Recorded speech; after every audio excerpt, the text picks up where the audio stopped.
most important element in mind: the astronauts. This is their deep space, human-rated spacecraft called Orion, built in 3 parts. The crew module, where up to 4 astronauts will live and work throughout the flight. The service module, with life support systems for the crew and its own engine and fuel reserves. And a launch abort system, with engines capable of pulling the crew module to safety during launch should anything go wrong.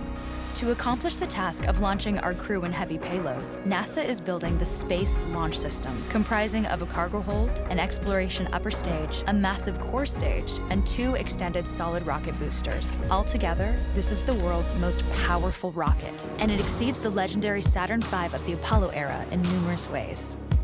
Sitting on the launch pad, the entire rocket, fully fueled, weighs just over 6 million pounds, 5.2 million of which is just the fuel.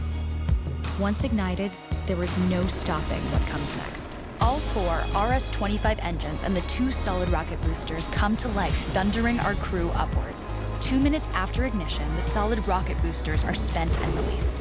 8 minutes after launch, the core stage is depleted and separated. The upper stage fires briefly, placing Orion into a parking orbit around the Earth. Here, the crew reconfigure the spacecraft and check systems to confirm everything is ready for deep space travel. With a go from mission control, the crew reignite the exploration upper stage engines to leave Earth entirely. The exact timing of this maneuver is critical to reach a speed that can escape Earth's gravitational pull, but also put Orion on a course that will intersect the Moon days later. Once this burn is complete, the upper stage of the SLS is jettisoned and the crew aboard Orion coast for several days toward all that awaits them at the Moon. Approaching the Moon, we see the fundamental differences between Artemis and Apollo.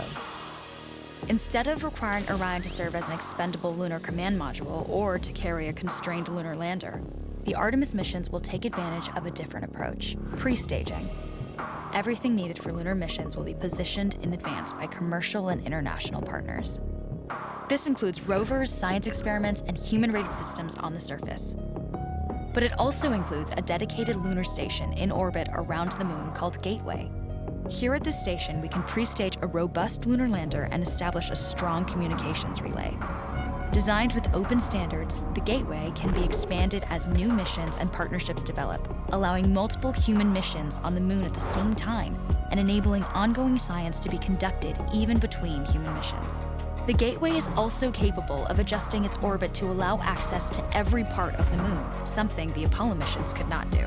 But the real key in this approach is placing Gateway in a unique halo orbit to perfect the maneuvers needed for Mars missions.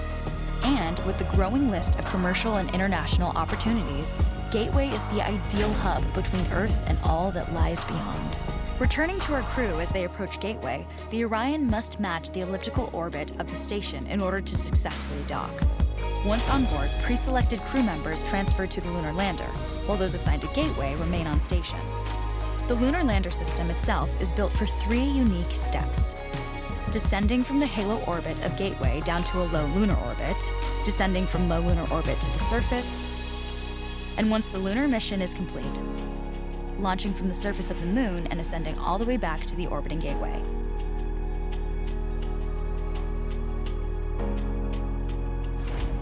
Once back aboard the Orion spacecraft and undocked from Gateway, the crew fire their engine once to break out of the halo orbit and once again to sling the spacecraft around the Moon, placing it on a multi-day trajectory back towards Earth.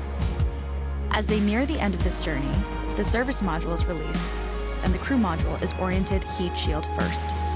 Entering Earth's atmosphere at 25,000 miles per hour, the friction of air slows Orion considerably, while also subjecting it to temperatures of 5,000 degrees.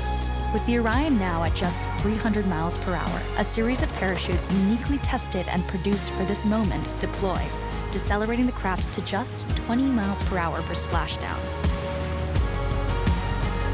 With each successful mission, Artemis ushers in the next wave of men and women to explore our Moon,